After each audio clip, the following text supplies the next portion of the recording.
कि उमा महेश्वर की जोड़ी बनी रहे, गौरी और शंकर की जोड़ी बनी रहे, क्योंकि गृहस्थों के भी साकार आदर्श तस्वीरों में भी जो दिखते हैं वो महादेव हैं, जिसमें शिव स्वयं बैठे हैं, माँ पार्वती उनके अर्ध स्वरूप में सामने बैठी हैं, उनके पुत्र शिव भाव में उनके दोनों तरफ बैठे हैं। सबकी सवारियां अलग अलग हैं। महादेव की सवारी बसहा बैल है, माँ भगवती की सवारी शेर है, उनके एक पुत्र की सवारी मूषक है, चूहा है, एक पुत्र की सवारी मोर है। जगत में, दुनिया में शेर बैल को खा जाता है, जगत में सांप चूहा को खा जाता है।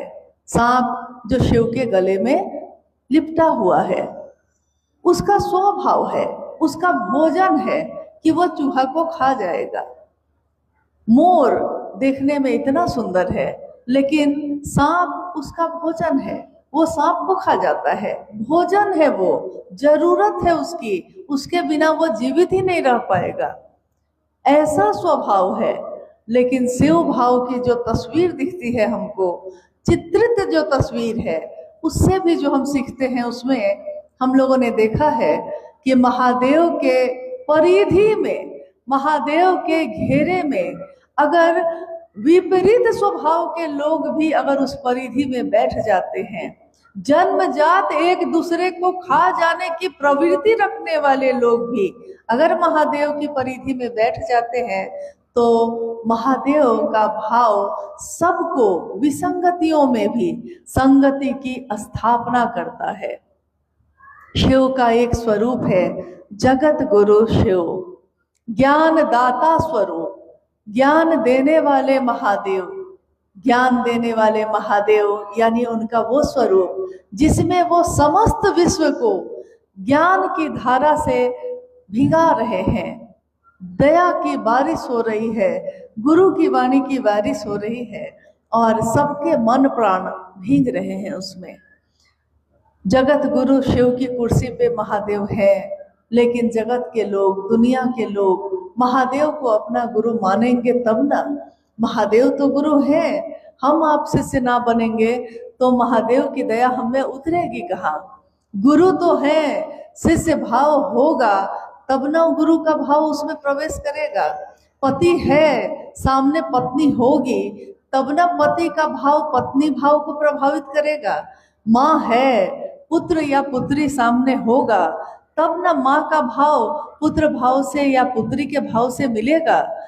एक तरफ अगर गुरु का भाव है और दूसरे तरफ कोई उनका शिष्य नहीं, तो गुरु होकर भी वो दुनिया के लिए कोई लाभ नहीं, कोई फायदा नहीं।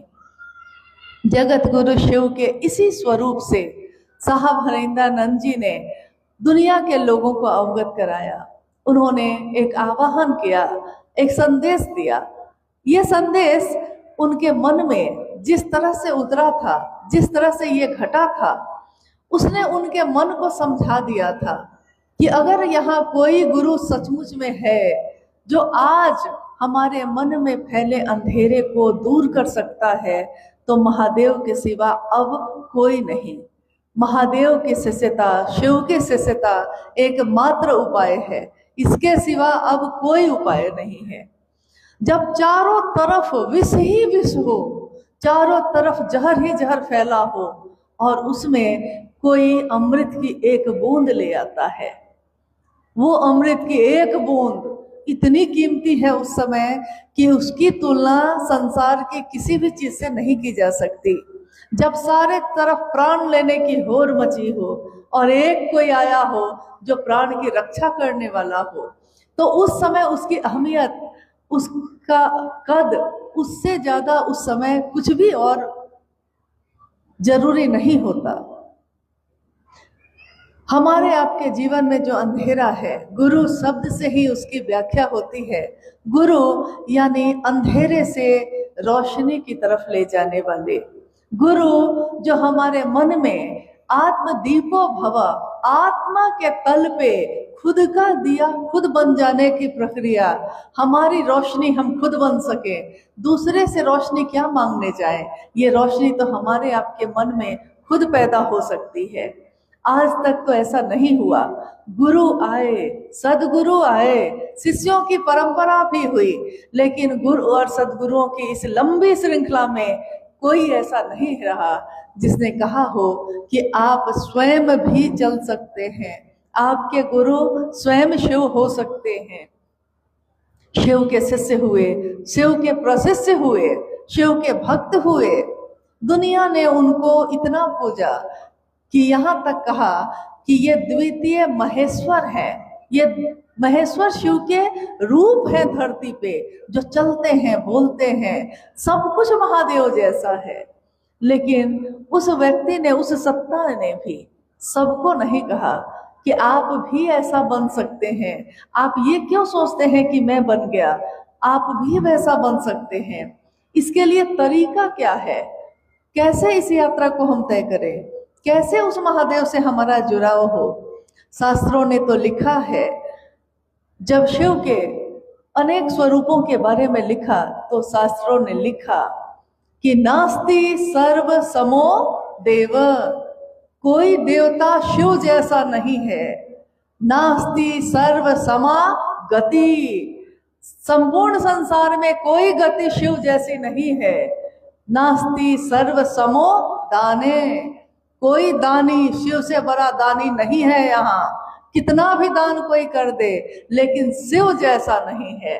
नास्ति सर्व समो रणे, शिव जैसा रण यानी योद्धा, लड़ने वाला, मनोबल को ऊंचा रखने वाला बनना है तो शिव जैसा बने, वैसा शिव जैसा फिर कोई नहीं है। साहब हरिंद्रानंद जी ने, शिव के शिष्य ने कहा, नास्ति सर्व समो गुरु, गुरु भी कोई शिव जैसा नहीं है। कोई गुरु होगा खंड में है, कोई गुरु है सदगुरु स्तर का है, कोई गुरु है नियम है, कानून है, वर्जना है, ये छोड़ कर आओ तब शिव की तरफ लेके जाऊंगा। कोई कहता है ब्रह्मचारी बन के आओ, कोई कहता है इस जाति या इस धर्म के बन के आओ। महादेव कहते हैं कि जो तुम हो, जैसे तुम हो वैसे ही आ जाओ। मैं गुरु के रूप में गहरी अंधेरी चेतना को भी रोशनी में लाता हूँ। मैं स्वयं गुरु हूँ, मैं गुरु भी हूँ, मैं सदगुरु भी हूँ, और मैं जगत गुरु शिव भी हूँ। साहब हरिंद्रानंद जी ने शिव के इस मोहक रूप को, इस सुंदर छवि को दुनिया को दिखाया। आज जिस जगह पे पहली बार शिव गुरु चर्चा का आयोजन हुआ है, बड़े स्तर पे हुआ है, आप सबके सहयोग से हुआ है। कहीं ऐसा भी है कि लाखों लोग शिव के शिष्य हैं और कहते हैं कि जहाँ सब कुछ अनुकूल हो, सब कुछ आपके मन के मुताबिक होता हो, वहाँ पे काम करना आसान होता है। लेकिन जब रास्तों पे कांटे बिछे हों और परिस्थितियाँ विपरीत हों, अनुकूल ना हो, तो क्या होता है? वो पथ क्या, पथिक कुशलता क्या, जिस पथ में बिखरे सूल न हो, वो पथ यानी वो रास्ता, पथिक उस रास्ते पे चलने वाला, उस पथिक की कुशलता, चलने का ढंग उसने सीख लिया है, तो उसकी कुशलता क्या अगर रास्ते में कांटे न बिछे हों। कांटे बिछे हैं और पथिक चलने वाला उन कांटों से बच के भी अपनी मंजिल तक पहुंचता है। वो नाविक जो धाराओं पे, नदी की धारा पे अपने नाव को चलाता है, वो नाविक की धैर्य कुशलता क्या जब धाराएं प्रतिकूल न हो। उस नाविक की धैर्य की कुशलता, धैर्य, शांति, संयम, कुशलता क्या जब धाराएं प्रतिकूल न हो, जब चारों तरफ मन में हिंसा है, मन में जलन है, मन में नफरत है, उस समय प्रेम की धारा ही सबको बचा सकती है। एकजुटता, एक साथ, एक सभा, एक हमारे गुरु, एक हमारे शिव, अगर समस्त जगत में हलाहल फैलता है तो कितने देवी देवता हैं, कितनी सत्ताएं हैं, लेकिन किसी के बारे में आपने नहीं सुना होगा कि उसने हलाहल का पान किया हो। शिव का ये रूप भी समस्त दुनिया को ये संदेश देता है कि हलाहल का पान करके भी महादेव दुनिया को अमृत देते हैं, अमृत प्रदान करते हैं। अगर महादेव ने हलाहल के बदले हलाहल दिया होता, अगर महादेव ने नफरत के बदले नफरत दिया होता, तो कहीं भी प्रेम की एक घास की पत्ती भी इस धरती पे नहीं उग सकती थी। महादेव के शिष्य जहां भी रहते हैं, जहां से भी गुजरते हैं, वहां के जहर को कम करते हैं, अमृत में बदलते हैं। मेरी अपने गुरु शिव से दया की याचना है, अपने साहब और दीदी से, कि ये पूरा जम्मू कश्मीर शिव भाव से अपलावित हो। ये एक सपना है, आपके हमारे द्वारा प्रयत्न करने से ये सपना एक दिन पूरा होगा। आज ये शिव की चर्चा कठुआ जिले में हो रही है और आने वाले कुछ ही वर्षों में ये बड़ी ब्रह्मा के लोग जो आए हैं, जम्मू के लोग हैं, जम्मू कश्मीर चप्पे चप्पे पे अगर शिव की बात ना होगी तो ये जहर कभी कम नहीं होगा। हम सबका ये दायित्व है कि अपने गुरु के स्वरूप को, अपनी जड़ों को लोगों तक पहुंचाएं। अगर सुंदर से सुंदर बात भी हो और लोगों तक ना पहुंचे तो आपके मेरे किस काम की। शिव मेरे गुरु हो गए, मेरे मन के अंदर वो शिव जग गया, लेकिन लोगों तक हम नहीं पहुंचा सके उस शिव को, तो हमारे इस जीवन में शिव का शिष्य होने का क्या फायदा। साहब हरिंद्रानंद जी लौकिक जीवन में डिप्टी कलेक्टर के पद पे थे, ये आपने सुना होगा। माँ नीलमानंद उनकी सहधर्मिणी, उनकी धर्मपत्नी माँ नीलमानंद, दीदी नीलमानंद, जिनका पूरा नाम राजमणि नीलमानंद है, दोनों अब शरीर में नहीं, लेकिन माँ नीलमानंद एक राज परिवार की बेटी रही। एक राज परिवार की बेटी जिसकी साड़ियों में सोने और चांदी के तार गुथे हों। एक डिप्टी कलेक्टर जिसको किसी सुविधा और साधन की जरूरत नहीं होती, लेकिन उनका एक पहलू, उनके जीवन का एक भाग, एक स्वरूप है ये कि वो शिव के शिष्य हुए।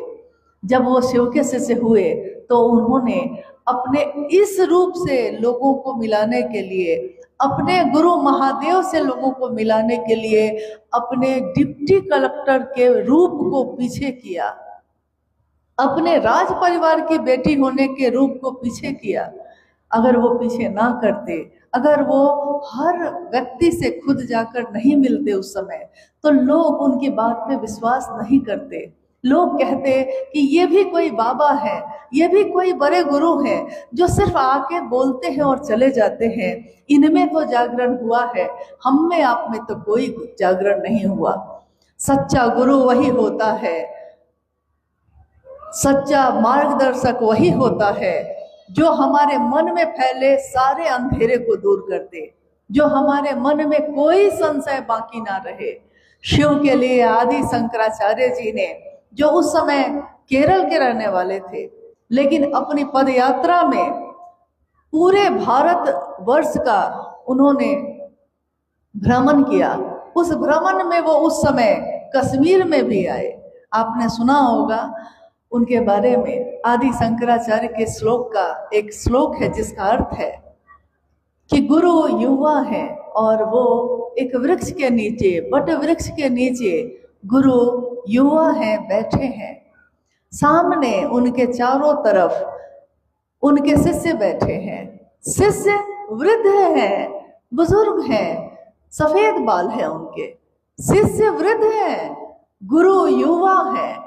गुरु भी मौन है, चुप है, शिष्य भी मौन है, चुप है, लेकिन गुरु के मौन से ही शिष्यों के मन का सारा संशय विनष्ट हो रहा है, विनष्ट हो रहा है। इसमें बोलने की भी जरूरत नहीं पड़ती, क्योंकि ये मन की बात है, ये दिल की बात है, दिल से दिल तक जाती है। जब दिल से जुड़ाव होता है किसी से, आप उसकी आंखों से समझ जाते हैं कि वो क्या चाहता है, उसके चेहरे के भाव आपको समझ में आते हैं, उसकी हर हरकत समझ में आती है, वो क्या कहना चाहता है समझ में आता है। हमारे गुरु शिव शरीर में नहीं, कण कण में है, लेकिन वो शिव जो कण कण में है हमारे दिल में वो महसूस होते हैं। हमारा मन, हमारा हृदय उस शिव की उपस्थिति को महसूस करता है जो परम सत्ता है, लेकिन मेरे भी है। जिसको भी हम अपना मानते हैं, जिसको भी हम कहते हैं कि वो मेरा है, मेरा अपना है, उसके लिए हमारी परवाह जग जाती है। अगर वो मेरा है तो मैं उसकी परवाह करूंगी। हो सकता है वो कोई निर्जीव चीज हो, कपड़े दुकानों में होते हैं, कहाँ हम उसकी परवाह करते हैं। लेकिन गए हैं दुकान में, खरीद लिया है कपड़े को, घर में ले आए हैं।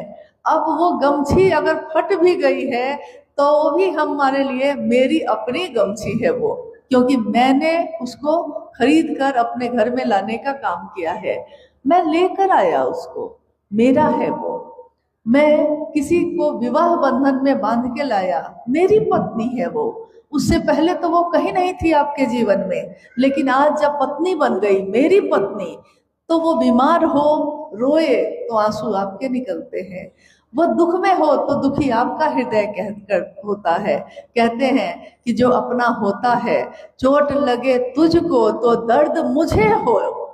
चोट तुझको लगती है और दर्द मुझको होता है। अपना होने का ये रिश्ता एहसास कराता है। जिस दिन हमारा मन महादेव को अपना समझेगा, जिस दिन हमारा मन शिव को अपना समझेगा, हमारा जीवन बदल जाता है। शरीर तो वही होता है, अंतर बदल जाता है।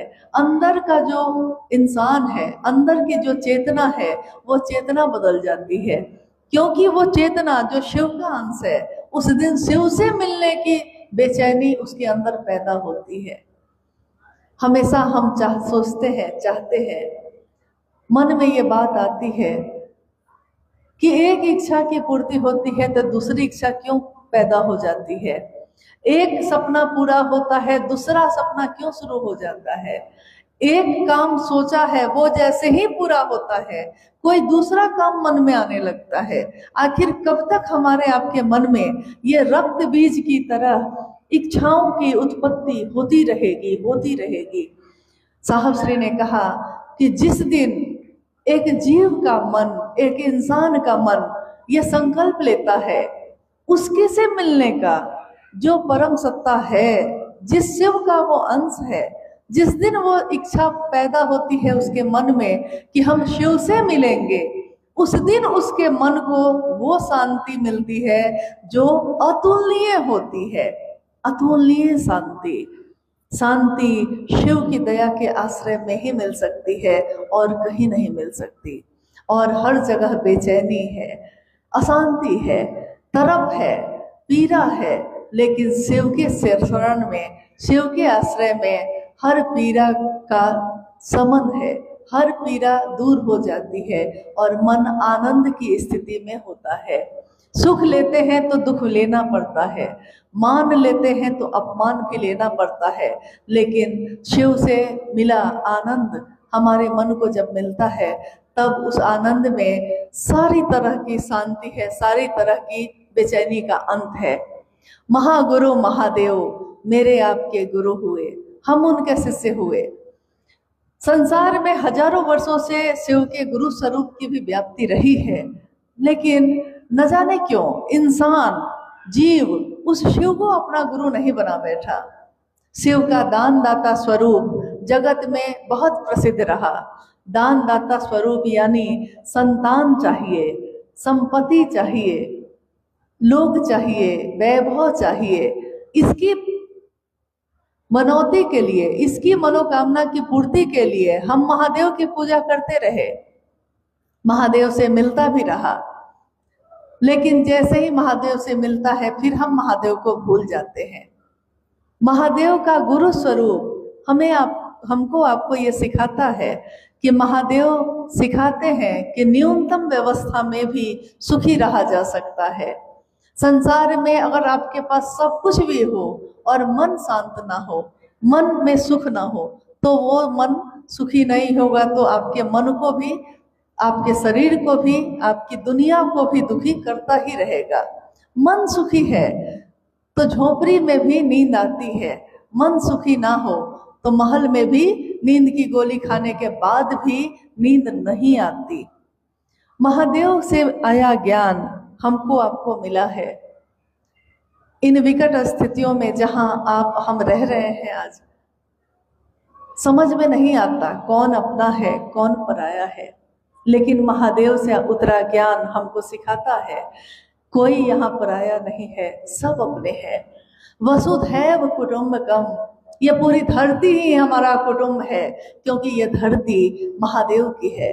हम महादेव के, महादेव मेरा, तो धरती पे रहने वाला हर व्यक्ति, हर जीव भी मेरा। हम दूसरों को जो देंगे हमें वापस वही मिलता है।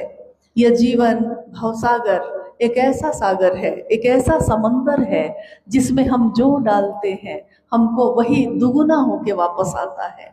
दूसरों को प्रेम बांटिएगा, दूसरों को सम्मान दीजिएगा, दूसरों की कद्र कीजिएगा, आपको भी दुगुना मिलेगा। दूसरों को नफरत दीजिएगा, याद रखिएगा दुगुना मिलेगा। यहाँ धरती कुछ भी रखती नहीं है, जो हम देते हैं हमको वापस लेना पड़ता है। क्यों? इसमें, इस अमूल्य जीवन में, इंसान के इस रूप में हम आप उतरे हैं, आए हैं। क्या पता इंसान का ये शरीर फिर हमको आपको मिलेगा कि नहीं मिलेगा, कोई नहीं जानता। जीवन कब खत्म होता है कोई नहीं जानता। यह जीवन कागज की पुरिया, बूंद परे घुल जाना है। कागज की पुरिया की तरह ये शरीर, ये जीवन है। मौत की एक बूंद कब इसको खत्म कर देती है पता भी नहीं चलता। हमारे अपने हमारी आंखों के सामने चले जाते हैं। जब चले जाते हैं तो उस समय मन में वैराग्य पैदा होता है। उस समय हमको लगता है कुछ भी रखा नहीं है, क्यों ये बेचैनी है, कितनी संपत्ति चाहिए, कितनी सत्ता चाहिए, कितनी चीजें चाहिए, क्या ये सब मिल जाएगा तो हम सुखी हो जाएंगे, खुश हो जाएंगे। वैराग्य पैदा होता है, इसको कहते हैं शमशान का वैराग्य। यानी शमशान में किसी को जलते देखा है तब लगता है कि ये शरीर तो किसी काम का नहीं, लेकिन उस शमशान की परिधि से, उसके घेरे से जैसे ही बाहर आते हैं, फिर मन दुनिया की उसी रमणीय धारा में फिर से खींच के चला जाता है, जिसमें फिर बेचैनी है, फिर चाहत है, फिर इच्छा है। महादेव गुरु के रूप में दया करते हैं और हमारे मन को शांत कर देते हैं। हमारा मन जहाँ जाके शांत हो जाए, हमारा मन जहाँ जाके खुद को देखने लगे, हम इस संसार में क्यों आए हैं, किस लिए आए हैं। जब भी अध्यात्म की बात होती है, अध्यात्म का अर्थ ही होता है, धर्म में अलग अलग चीजें हो सकती हैं, लेकिन अध्यात्म में ऐसा नहीं होता। अध्यात्म यानी जीव से शिव होने की प्रक्रिया।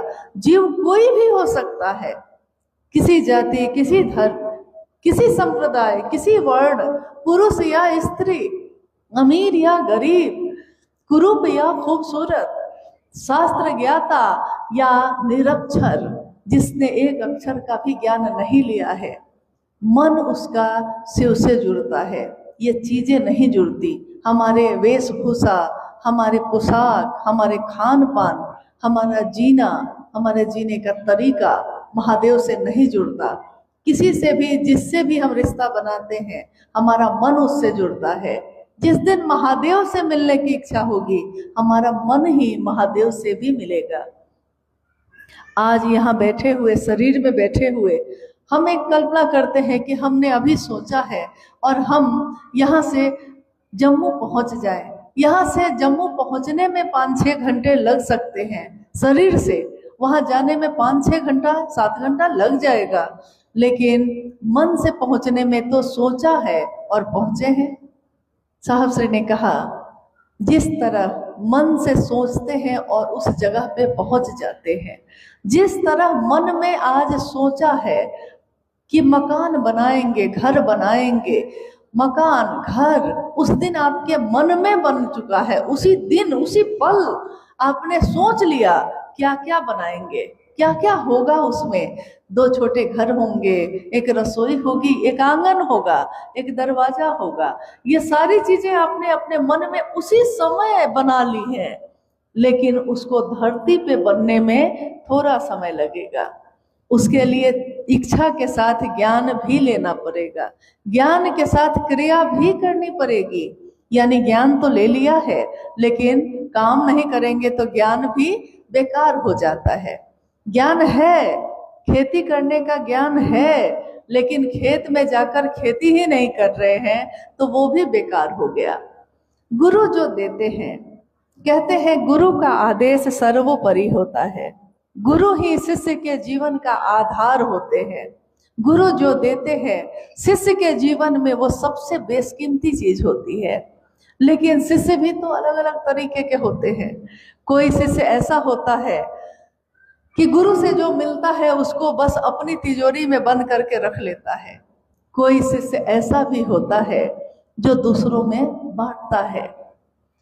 एक गुरुकुल में एक गुरु जब वृद्ध हो गए तो उन्होंने सोचा कि मेरे जीवन का अंत होगा, इस जीवन का अंत होगा, मेरे बाद इस पूरी व्यवस्था को कौन संभालेगा।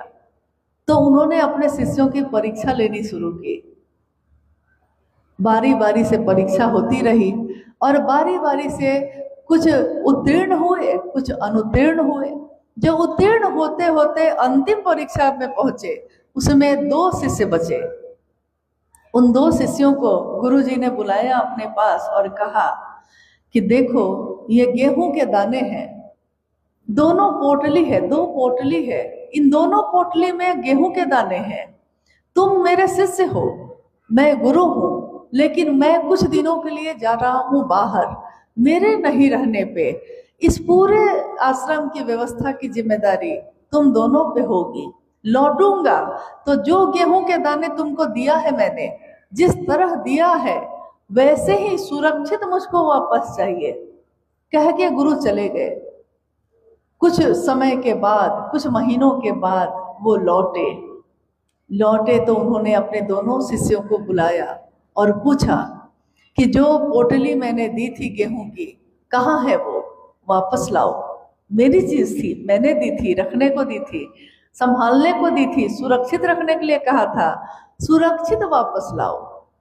तो एक शिष्य तो दौड़ कर गया, तिजोरी खोला उसने, कहा गुरुजी आपकी दी हुई चीज थी, इतनी कीमती चीज गुरु ने दी है, गुरु की दी हुई चीज से कीमती क्या होगा।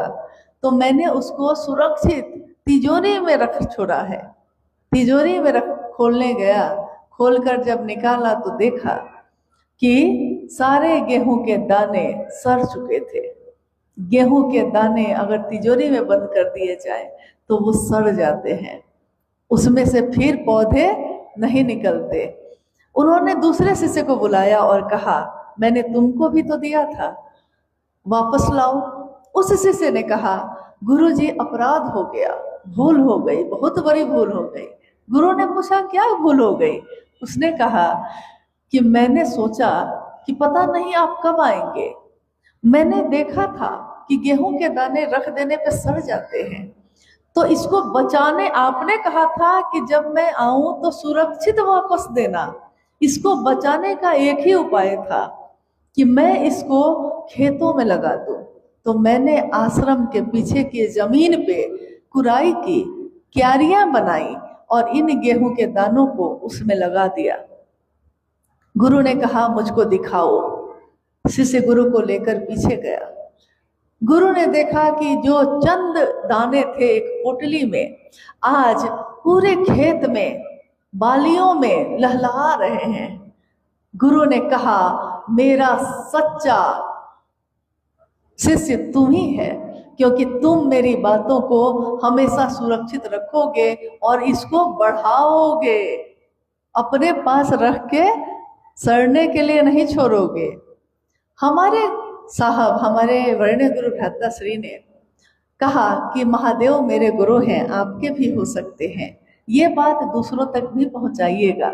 हम में से कुछ गुरु भाई गुरु बहन महादेव को गुरु तो मान लेते हैं, लेकिन फिर अपने अपने घर में बैठ के कहते हैं कि मैं तीनों सूत्र तो करता ही हूँ, मैं तो करता ही हूँ, मैं महादेव से दया भी मांगता हूँ, मैं महादेव की चर्चा भी अपने परिवार के लोगों के साथ कर ही लेता हूँ और मैं महादेव को प्रणाम भी कर ही लेता हूँ, तो मेरे तीनों सूत्र तो हो ही गए।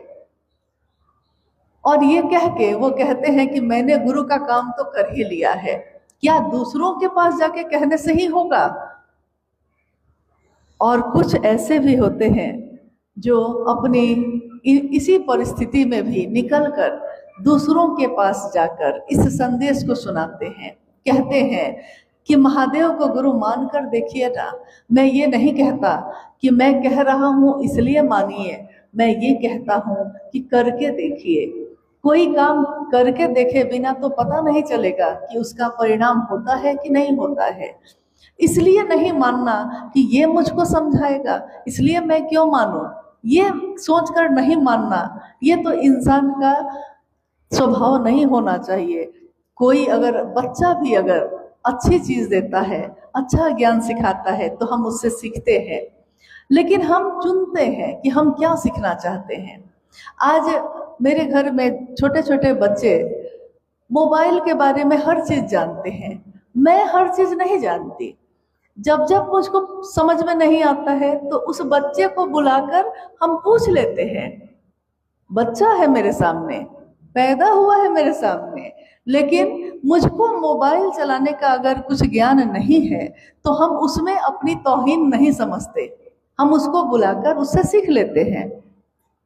गाड़ी चलाने जाते हैं, गाड़ी चलाने सिखाने वाला नवयुवक है, सीखने वाला हो सकता है वृद्ध होगा, लेकिन उस नवयुवक से गाड़ी चलाना सीख लेता है। ज्ञान ही तो है ना, ये भी तो ज्ञान है। ये ज्ञान लेने में उसको कोई शर्मिंदगी नहीं।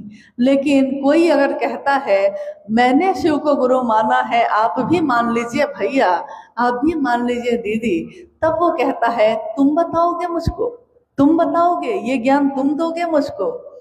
और कहते हैं कि ज्ञान देने की, ज्ञान लेने की कोई उम्र नहीं होती। क्या पता किस मोड़ पे मुझको नारायण मिल जाएंगे, क्या पता कहाँ महादेव मिल जाएंगे, कौन जानता है। उस महादेव के तत्व को तो हम नहीं जानते। तव तत्वम न जानामि कीदृश्योसि महेश्वर। हे महेश्वर, ईश्वरों के भी ईश्वर महेश्वर, आपका तत्व क्या है हम नहीं जानते। तव तत्वम न जानामि यादृशोसि महादेव तादृशाय नमो नमः। हे महादेव, आपका जो भी तत्व है, आप जैसे भी दिखते हैं, आप जो भी हैं, हम आपको नमन ही कर सकते हैं और हमारे पास कुछ भी नहीं। मैं आती हूँ महादेव के पास, क्या दे सकते हैं हम महादेव को? महादेव को ना आपका चढ़ावा चाहिए, महादेव को ना आपके पैसे चाहिए। महादेव तो भाव सत्ता है, उनको हमारे आपके अंदर का भाव चाहिए। रीते हाथ आए हैं, खाली हाथ आए हैं, हाथ में फूल भी नहीं, हाथ में चढ़ावा भी नहीं, हाथ में गुरु दक्षिणा देने के लिए कुछ भी नहीं। लेकिन महादेव जब गुरु होते हैं तो गुरु दक्षिणा के रूप में वो क्या मांगते हैं, क्या चाहिए महादेव को? क्योंकि कोई भी गुरु जब होगा तो वो दीक्षा देगा, और दीक्षा देगा तो उसको गुरु दक्षिणा देने की परंपरा है। महादेव जगत गुरु शिव जब दीक्षा देते हैं तो ये विचार, इस विचार का प्रवेश कि हे शिव आप मेरे गुरु हैं, मैं आपका शिष्य हूँ, मुझ शिष्य पर दया करिए, इस विचार का संचरण, ये विचार सिर्फ है, ये एक सोच है, लेकिन इस सोच का प्रवेश मेरे मन में होना ही शिव की दीक्षा मानी गई। शिव शरीर में आके दीक्षा नहीं देते, वो हमारे विचार के माध्यम से हमारे मस्तिष्क में विचार आता है। याद रखिएगा, विचार हमेशा दिमाग में आता है, विचार दिल में नहीं आते, विचार दिमाग में आता है। लेकिन कोई कोई विचार सीधे दिमाग से दिल में प्रवेश करता है।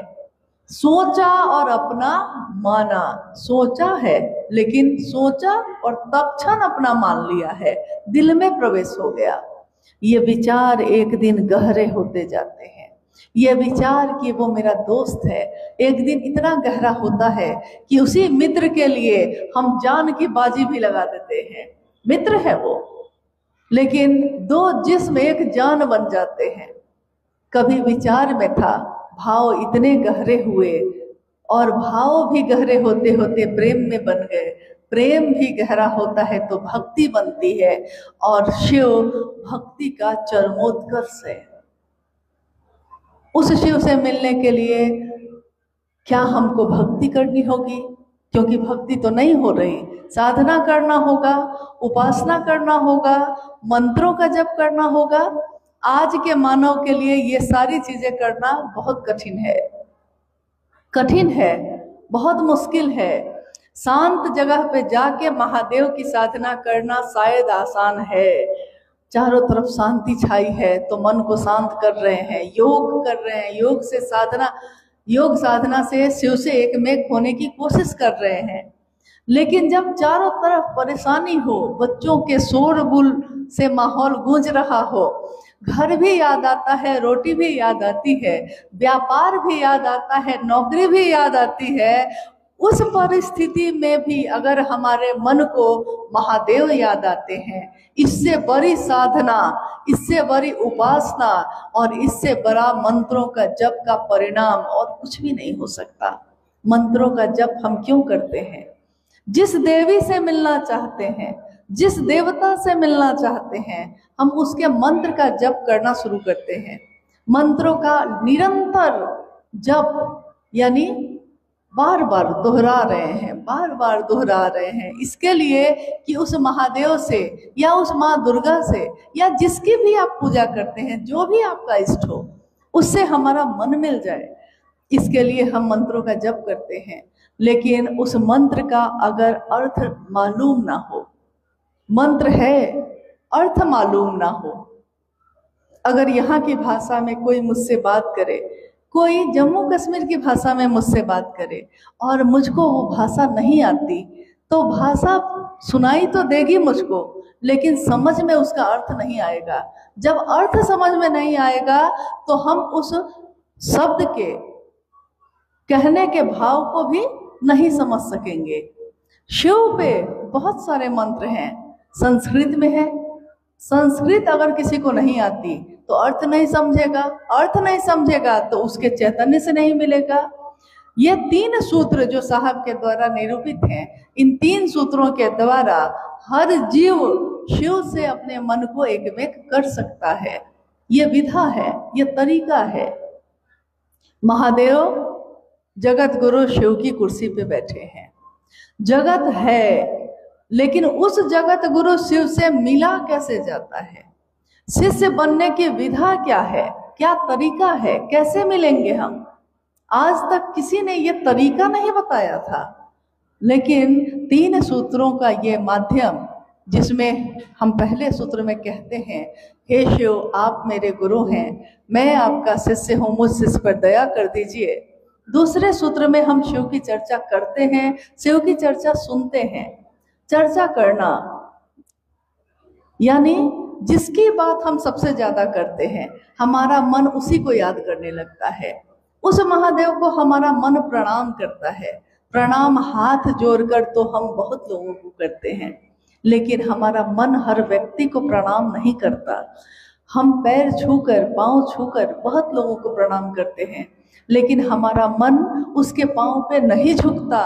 हमारे हाथ झुकते हैं, मन नहीं। तो मन कहीं कहीं ही झुकता है। मन झुक जाए, महादेव की दया का आश्रय पाले, इसके लिए तीसरे सूत्र में हम महादेव को प्रणाम करते हैं। प्रणाम करने की विधा में नमः शिवाय मंत्र का प्रयोग कर सकते हैं। नमः शिवाय मंत्र यानी शिव का प्राण मंत्र। प्राण मंत्र यानी जो शिव का प्राण ही है, वो प्राण मंत्र कहा गया, एकमात्र ऐसा मंत्र।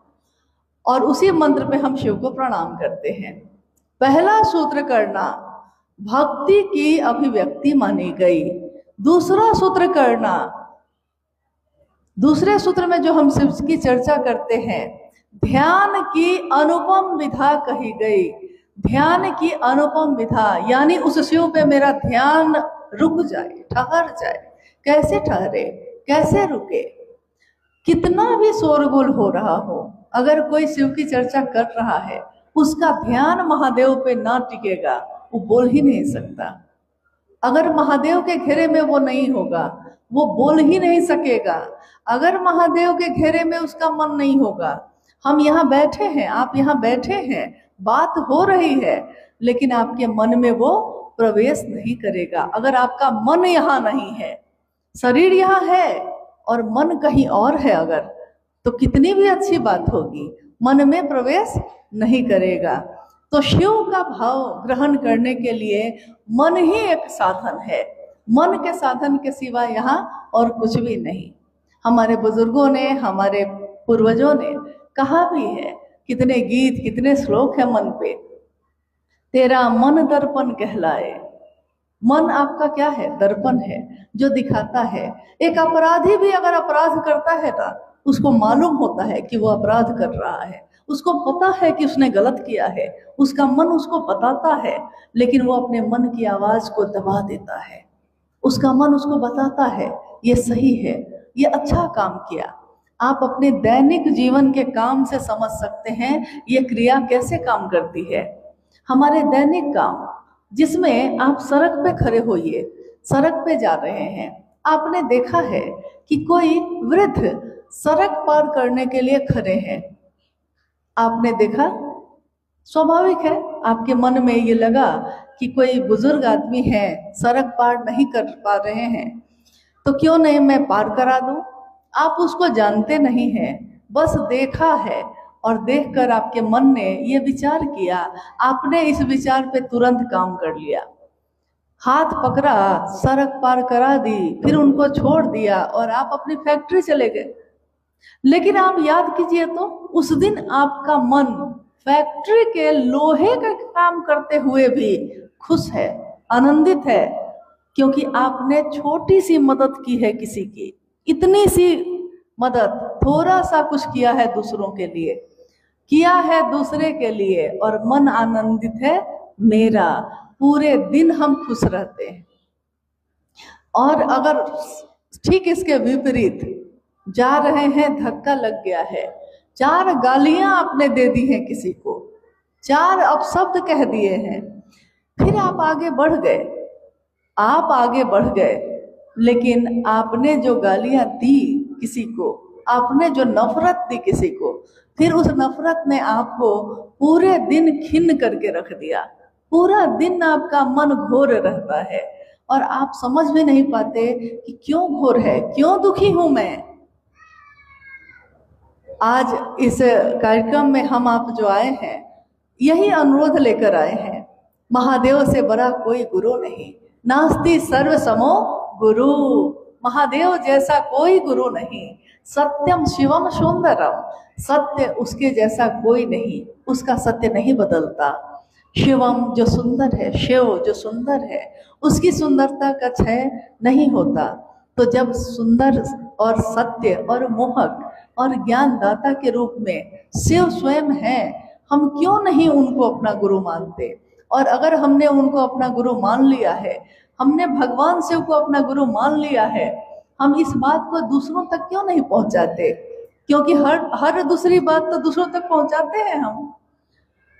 अभी यहाँ कोई भी घटना हो रही है, कोई आपसे पूछता भी नहीं होगा, लेकिन आप चौक पे खड़े होके, चौराहे पे खड़े होके आप उस पे बात कर रहे होंगे। हिंसा पे बात कर सकते हैं, नफरत पे बात कर सकते हैं, प्रेम पे बात क्यों नहीं कर सकते।